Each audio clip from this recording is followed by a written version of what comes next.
আসসালামু আলাইকুম সবাইকে। আমাদের 12 তারিখেই হচ্ছে এগ্রি পরীক্ষা। তো হাতে আছে আর মাত্র 2 দিন। এই 2 দিনে তোমাদের কি কি কাজ করতে হবে এবং পরীক্ষার হলে এবং এই 2 দিনে কি 3টা ভুল করা যাবে না। So very much important, let's go. First of all হইতেছে তোমরা এখন সম্পূর্ণরূপে কোশ্চেন ব্যাংক ভিত্তিক সাজেশন ফলো করো। এই জিনিসটা বললাম অবশ্যই ফলো করতে হবে, অর্থাৎ আমাদের ডিটেইলস পড়া যাবে না। আমি তোমাকে কি বলছি? No details. এক নাম্বার কথা হইতেছে নো ডিটেইলস। এই 2 দিনে আর কোন জায়গায় যেখানে যেখানে সমস্যা মনে হইতেছে তোমার যে জায়গাটায়, সেটা তুমি ডিটেইলস পড়তে যাও না, বরঞ্চ কোশ্চেন ব্যাংক ভিত্তিক সাজেশনটা ফলো করো।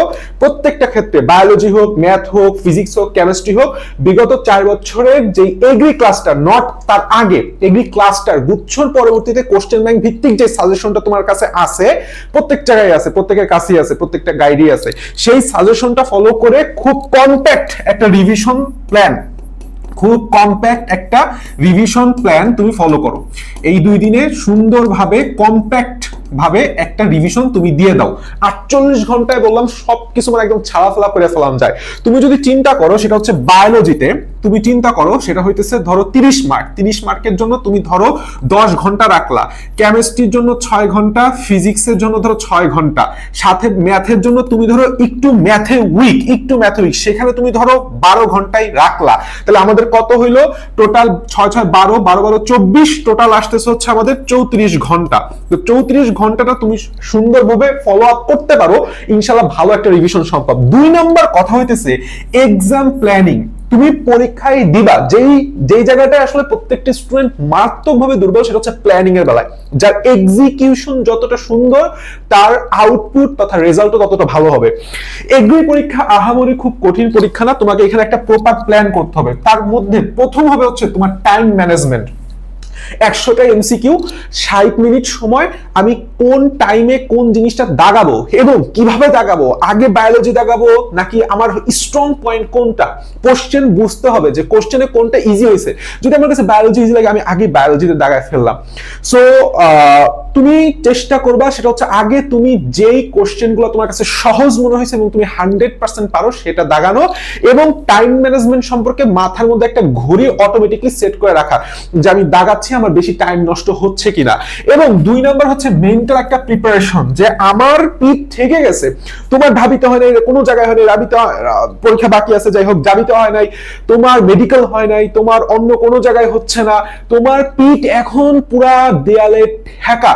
So you have nothing to lose man, তোমাকে এখন তোমার বেস্টটা ট্রাই করতে হবে। তো এক্সাম হলে তুমি জিনিসটা ভাববা যে you have nothing to lose, you are the only one to get it, তোমাকে পাইতেই হবে। সো সেই মেন্টাল প্রিপারেশনটা, কনফিডেন্সটা রাখা। এন্ড লাস্ট অফ অল, আমরা অধিকাংশ বিশেষ করে হচ্ছে এই হলে যায় আমাদের মাথাটা গুলায় যায়, মাথাটা ঠিক থাকে না, এই জিনিসটা করা যাবে না। যার মাথা যত কুল থাকবে সে এক্সামে তত বেশি ইফেক্টিভ হবে, মানে এক্সামটা বেশি ভালো আউটপুট নিয়ে আসতে পারবে। সো এরপরে লাস্ট 3 নাম্বার যে ঘটনাটা, সেটা আমি সবসময় very very very much important, এই ভিডিও সবচেয়ে মোস্ট ইম্পর্টেন্ট টপিক হচ্ছে 3 নাম্বার টপিক, যাদের ম্যাথ দুর্বল, যারা এগ্রির একটা বড় পার্ট থাকে হইতেছে যারা মেডিকেলের অ্যাসপিরেন্ট ছিল, মানে সোললি মেডিকেল প্রিপারেশন নিছো কিন্তু এখন মেডিকেল হয় নাই, অন্য কোনো ভার্সিটি হয় না, এখন এগ্রি নিচ্ছ, যাদের ম্যাথ দুর্বল। 1 নাম্বার কথা, skip hard math, skip hard math ভাইয়া, এইটা তুমি ফলো করো, তোমার অনেক লাভ হবে। 1 নাম্বার কথা, যেই ম্যাথটা দেখে তুমি বুঝতে পারতেছো না আমার দ্বারা এটা সম্ভব না, আমি এটা পড়ি নাই, বা এটা করতে টাইম লাগবে, বা এটা আমার কাছে কঠিন লাগতেছে, স্কিপ ইট। 20টা এমসিকিউর মধ্যে ধরো 10টাই হার্ড দিলো, তুমি 10টাই স্কিপ করে যাও। তুমি ফিজিক্সে তুলো, তুমি কেমিস্ট্রিতে তুলো, তুমি বায়োলজিতে ভালো পারো, তাহলে বায়োলজিতে নাম্বারটা বেশি তুলো।